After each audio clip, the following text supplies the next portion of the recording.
You ain't nothing but the jailhouse rock. Love me tender, yeah, yeah, yeah. Just because a singer is popular, does that mean they're gonna be a good actor and should be in a lot of movies? Well, the Beatles did it, and since then, there's been plenty of singers who have starred in many movies. One of the biggest was Elvis. He starred in a couple big hits, Blue Hawaii, Jailhouse Rock. He starred in so many movies that it's kind of hard to count, and there's a couple obscure ones every once in a while, like what we have here today. Elvis in Double Trouble is a 2-pack with Spin Out. Double Trouble was one of the 3 Elvis movies released in 1967. Double Trouble was directed by Norman Taurog, who directed quite a few silent movies in the 1920s and would later take on some talkie films, eventually making over 180 movies. In his later life, he did a couple with the king of rock himself, Elvis Presley. Despite what the poster and the title may lead you to believe, this is in fact not a movie where Elvis plays twins or lookalikes. The poster is completely misleading. I was really hoping for a goofy Parent Trap styled 60s romp. To explain the story is to cause myself a brain aneurysm, not because it's incredibly confusing, but because they make a seemingly simple plot more complex than needed. Elvis plays a guy named Guy, which really kicks off the creativity of this story.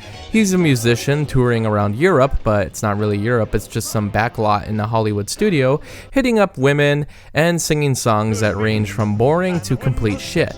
Elvis's biggest spirit comes through when he sings, but for the most part, he doesn't really seem like he wants to be here. And seeing that this is the first movie of his I've seen, I don't really know what I should be expecting from him in his filmography. He's just not that great of an actor here, but it's not like the material gives him much to do. I assure you, it wasn't my intention to offend you. Oh, I'm not offended. I'm just in a hurry. I don't want to lose my place in the bread line. He meets this woman named Jill, who I guess ends up being 17, turning 18 very soon, but she's underage, and Elvis is aware of that, and he's very loose with it. Yeah, kind of gross. She wants to marry Guy, but all he wants is sex, just a typical cliche. But when they're together at first, he's becoming very frustrated that she keeps ignoring his advances. I guess it's meant to be humorous, but it feels gross and uncomfortable. Jill, hold still just for a minute. What for? For this. Oh, Guy. Our first kiss. I knew it'd be like that. I was waiting for Elvis to be revealed as the villain, but instead there's this different guy who comes into his apartment and punches him in the face. So I guess this guy is the villain? Well, not exactly. Jill runs away from her controlling uncle, even though she has access to a large fortune her parents left behind. She goes on the run in Europe and happens to run into Guy again. He wants nothing to do with her. However, she declares to a random bystander that she'll be marrying him. We're going to be married. Well, congratulations. Thank you.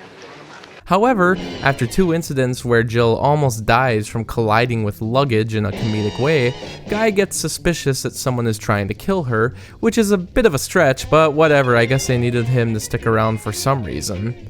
They travel together while running into more so-called colorful characters. There's Jill's uncle, a beautiful woman named Claire who seems to be a fanboy of Guy's music, a group called the Weir Brothers, who I guess were mostly known for their stage work in the 30s, but also did a couple movies, and after 20 years of being in nothing, they showed up in this as their last feature film. They do the old Keystone Cops routine, which for the 1960s was already getting pretty dated, and they don't really do much with it. Just makes me sad because they seem to be the only ones who are really trying to have fun with this idea. Dokter?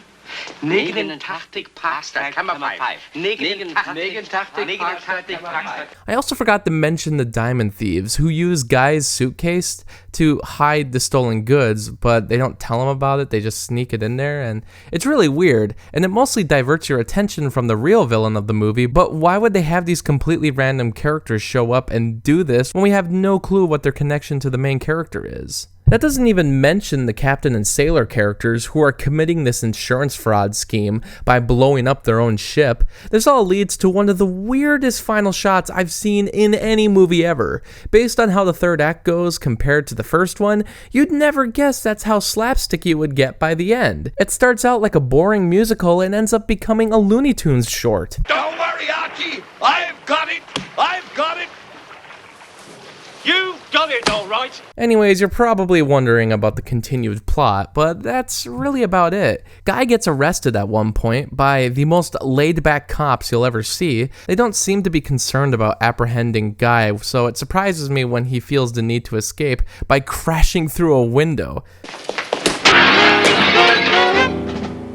This comes out of nowhere, but for pure entertainment, it deserves all the awards. Before this, Guy starts freaking out at Jill's uncle, suspecting him of sending the murderers after Jill in order to gain access to her fortune.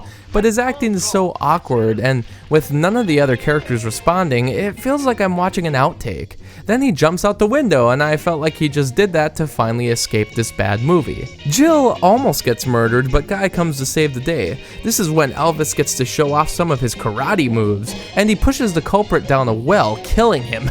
Damn! Don't mess with the king. It leads to a final car chase that's pretty entertaining, but everything else is so convoluted with such a bland story, I just find it hard to be engaged unless people are fighting or things are blowing up. Then there's the songs. It's none of his hits, so God knows I can't remember any of them, but he does sing Old MacDonald Had a Farm. Yeah, the king sings a preschool song. Old MacDonald had a farm, E-I-E-I-O. And on that farm he had some chicks, E-I-E-I-O. Jill herself is played by Annette Day, and she's only credited with one movie, Double Trouble. She was probably the producer's daughter or something, putting her in the movie since she had the looks, and honestly, her acting isn't even bad. I'm surprised that there wasn't a career for her after this, but it probably doesn't help that this movie wasn't a huge success, especially when compared to Elvis's other movies. It's a messy plot that doesn't lead to anything too terrifically funny, so I can't really give it a good review, but man does it have some pretty wacky holy shit moments. If you want to see a movie that's running way too many comedic routines at the same time while also doing ridiculous things like blowing up boats, tossing men down wells, and crashing through windows, well, this movie is the one for you.